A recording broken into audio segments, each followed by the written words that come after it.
Hi everyone, welcome back to my channel. My name is Mary, and today we're going to be talking about all the books that I read in January. Sorry for my little bit of a raspy voice. I'm just still getting over being sick from last week, but hopefully we can just carry on with the video and it's not that annoying. We'll see. But I've got my tea here, and hopefully this will help. In January, I read a total of 9 books. It was a pretty fun reading month. I didn't accomplish many of the goals that I've set for 2023 in January. Yeah, we'll talk about that after I talk about these books, but we're gonna make a game plan for February because I was just slacking a little bit in January. But here are the books that I read. So I only read one physical book, and then I had, I think, about 1 or 2 audiobooks, and the rest I read on my Kobo. So my boyfriend did get me a Kobo for Christmas, and I think this is what ruined my game plan for the year because I have a really ambitious goal of reading more physical books on my TBR. And when I got the Kobo, I was able to link it to the Libby app. I kind of went crazy at the end of December and put a million ebooks on hold. I got so many of them in January that I even had to return a bunch of them and like delay the hold because it was just way too many to read. So a lot of the books I ended up reading digitally, which kind of impacted all the other goals that I had for January. So the first book I read in January was Not You, It's Me by Julie Johnson. And so this was a romance, and I ended up rating it 3 stars. So this story is about a girl named Gemma, and she's basically described as someone that has really, really bad luck.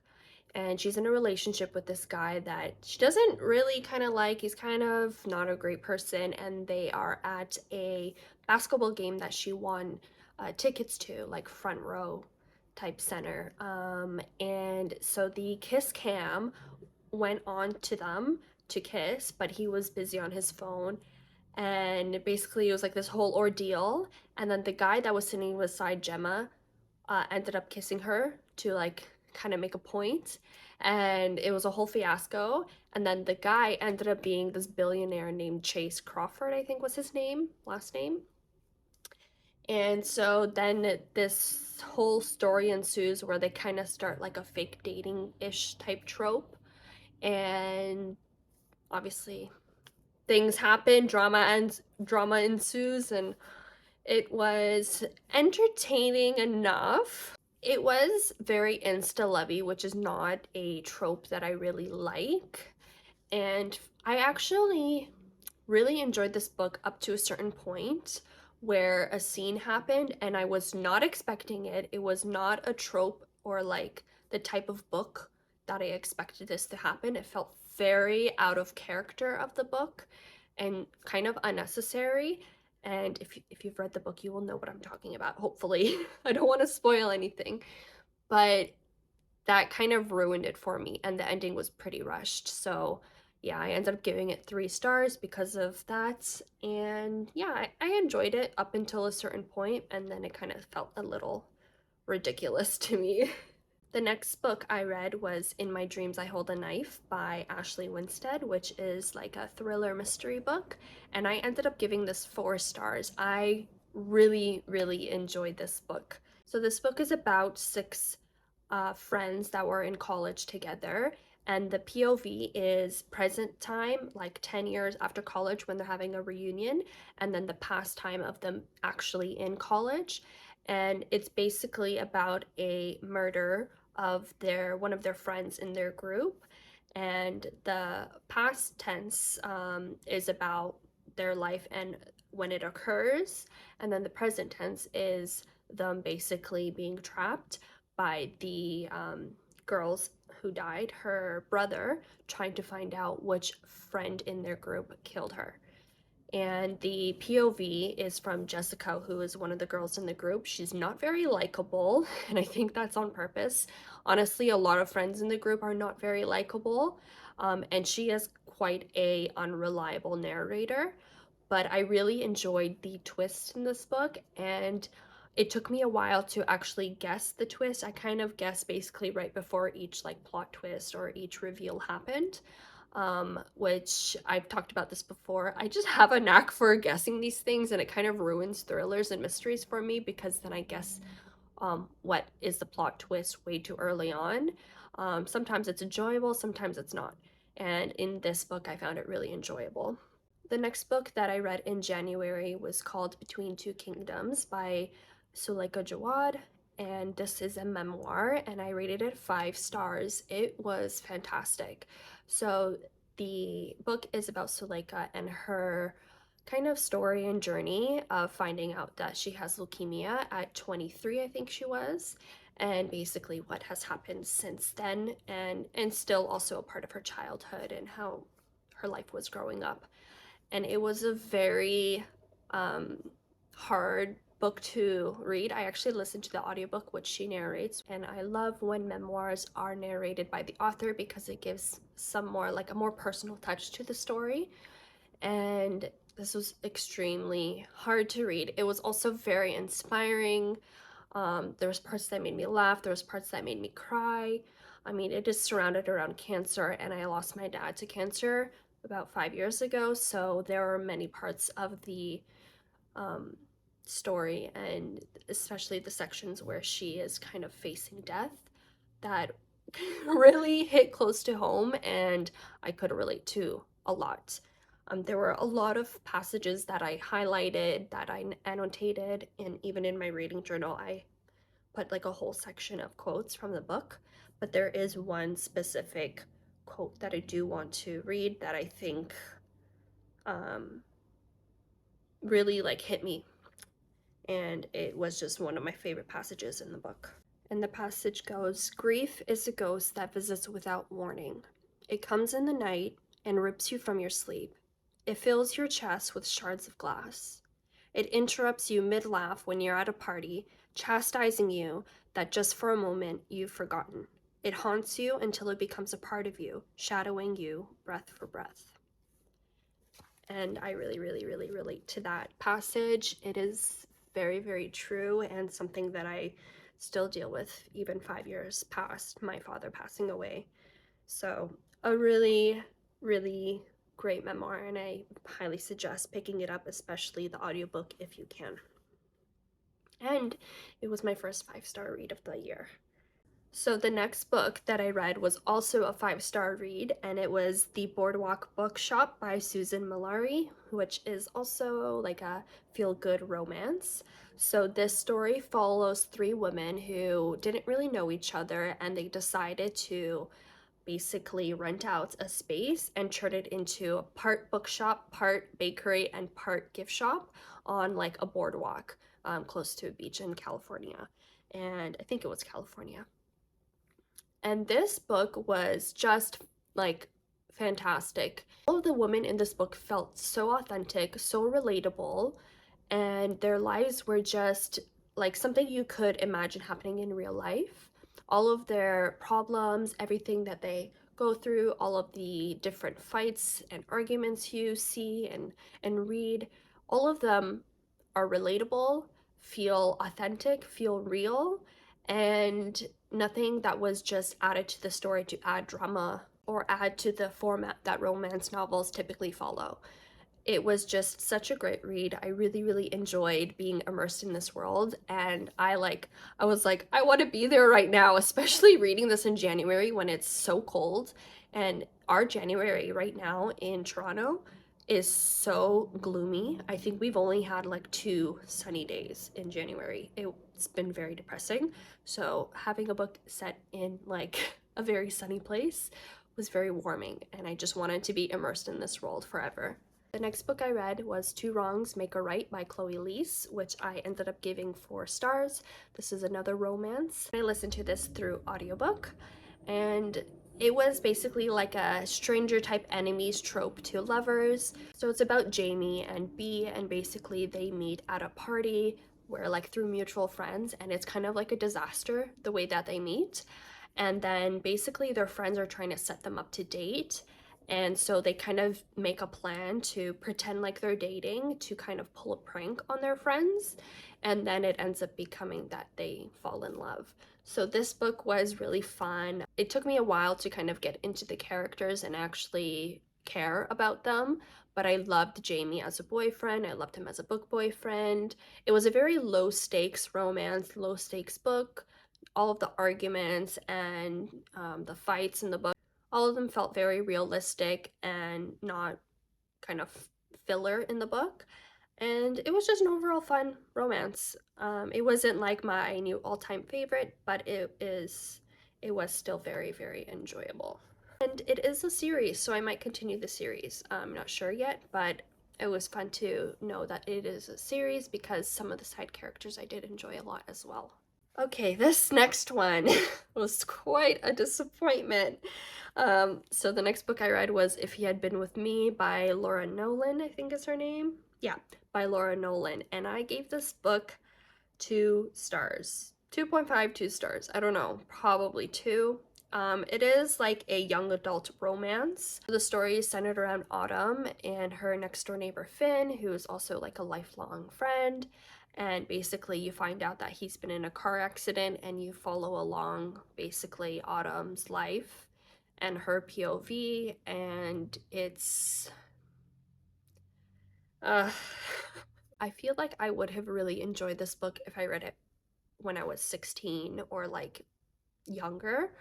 But at the same time, I don't know, because there are so many trigger warnings in this book. Like, there is attempted suicide, there's teen pregnancy, there's alcohol, there's drugs, a lot of sex, like all these things that, you know, if I was her age, like I didn't deal with any of that. So I don't know if I could relate to it or even really enjoy it.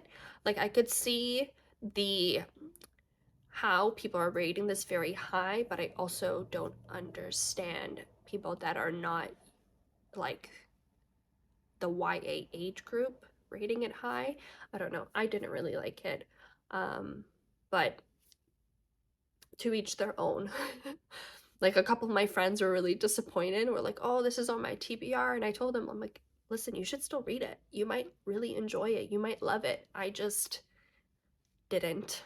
The next book I read was The Wedding Crasher by Mia Sosa, which is another romance, and I gave this 3.5 stars. So this is a fake dating type romance between two characters named Solange and Dean. And basically what happens is that she is assisting her cousin, who is like a wedding planner at Dean's wedding, and she finds out that the bride is actually in love with someone else and basically ruins the wedding and makes Dean call it off. And then what happens is that they end up fake dating for their own reasons. Even though the trope, like that scenario, is so far-fetched that would never happen in real life, I still enjoyed it up to I think around like 40%. And then it kind of went haywire.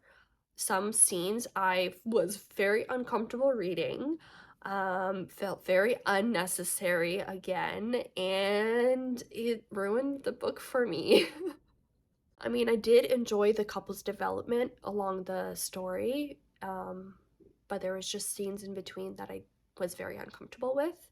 And I did also really enjoy the side characters in this book. I thought they added a really nice touch to the story.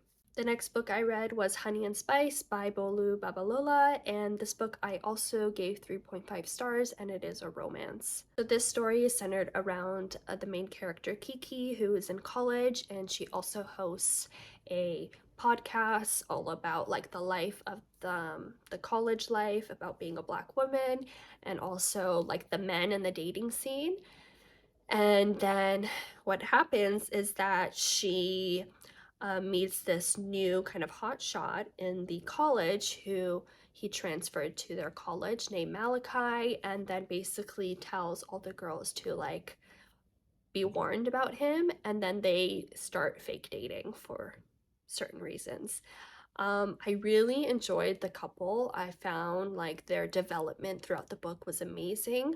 I just wasn't really hooked until about 60% of the book which is kind of a lot. Like, I almost DNF'd the book in the beginning, but because there were such high ratings, I felt like, you know, maybe I could hit a certain point and it will get better, which it did. But because it was most of the book, I was pretty bored and not attached to the characters, I had to give this a lower rating.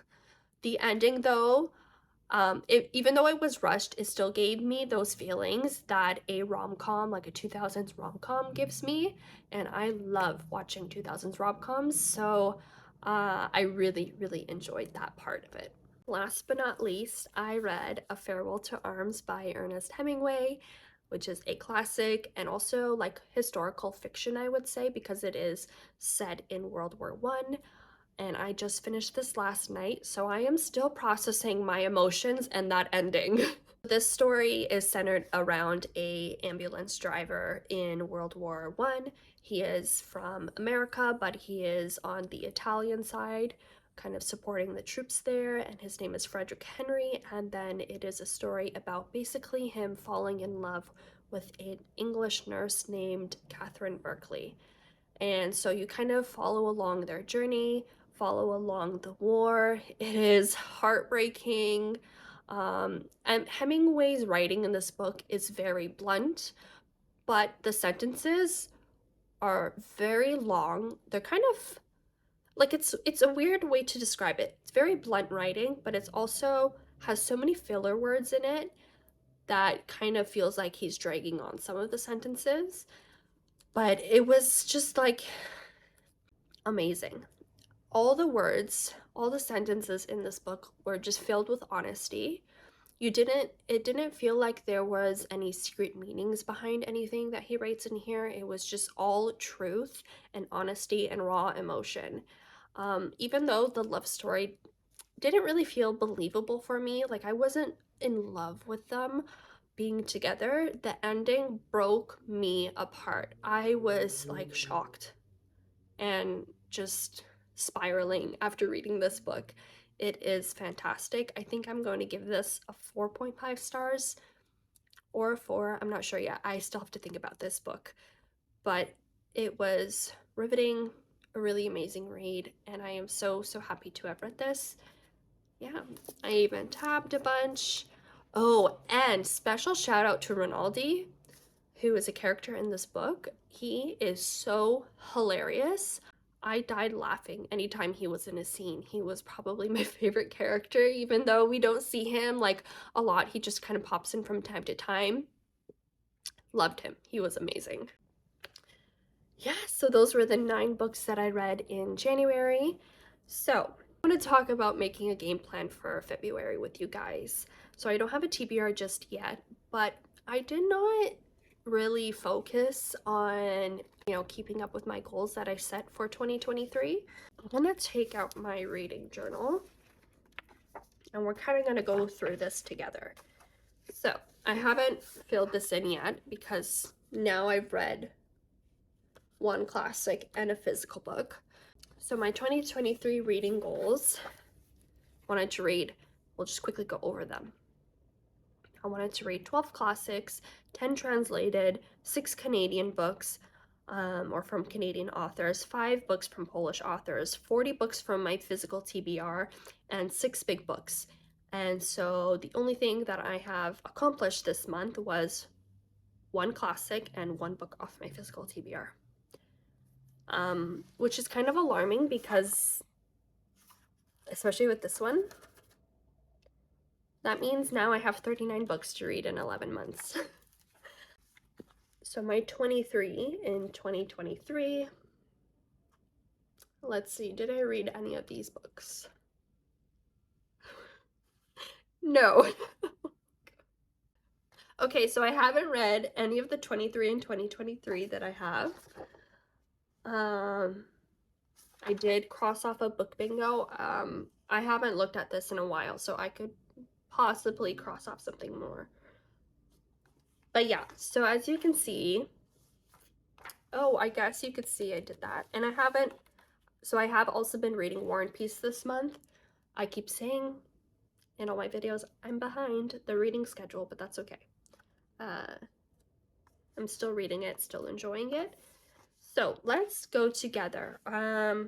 Okay, I want to take maybe 2 books off 23 and 2023 that I'm going to read in February. So right now I am reading the Period Repair Manual. I kind of took a break from it because it felt repetitive to the other books that I've recently read about women's health, but I can finish that in February. I mean, February is the month of love, so I could possibly read Heartless by Elsie Silver if I can get a copy. I also have the audiobook of The Ballad of Never After, so maybe I can finish that one in February as well. Okay, so we can start with that, I think. So we're gonna try reading Period Repair Manual, Heartless, and The Ballad of Never After in February. Then I want to take maybe 2 books from my physical TBR that I want to read for February. A while ago I made this TBR box of all the physical books I own. I haven't kept up with it as in adding all the new books that I've added to my bookshelf, but that's okay. We can still pick from here. So I'm gonna say I can swap like one book that I pick with another one in case it's like a really big book or something that I just can't read. Okay. So the first one. Oh. Okay. It's The Magnesium Miracle, which is like a nonfic. Okay, I'm gonna keep that to the side. I might swap that one out.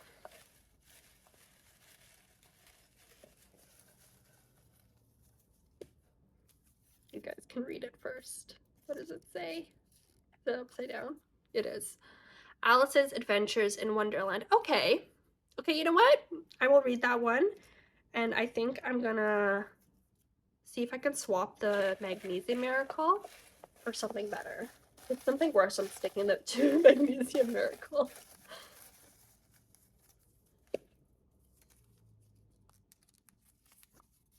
What does it say?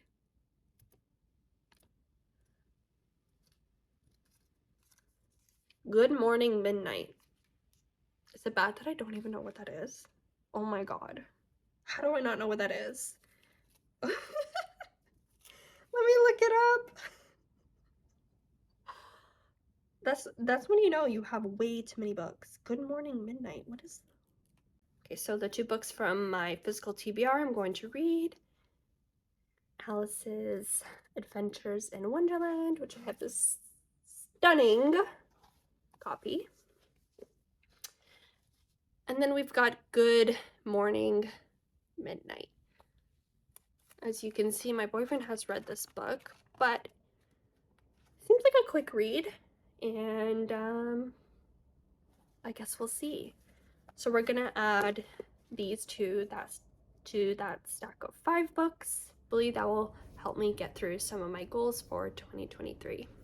Overall, it was a great reading month. I'm looking forward to all the books that I'm going to read in February, and hopefully we'll get to at least these 5 that I've picked out for February.